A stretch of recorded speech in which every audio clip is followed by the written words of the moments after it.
سلام،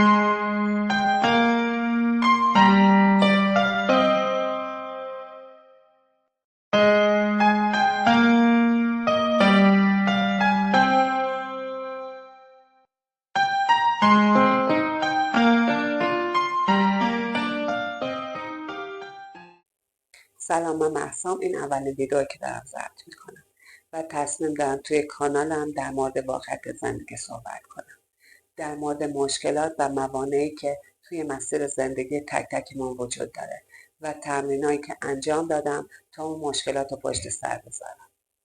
یون میگه که اگه ناخودآگاه تو آگاه نکنی، اون کنترل زندگی تو به دست میگیره و اسمشو میذاره سرنوشت. و من میخوام با هم کنترل زندگیمون رو به دست بگیریم و سرنوشتمون رو جوری رقم بزنیم که میخوایم. اگه تو هم دوست داری که توی مسیر کنارم باشی، خوشحال میشم که منو همراهی کنی.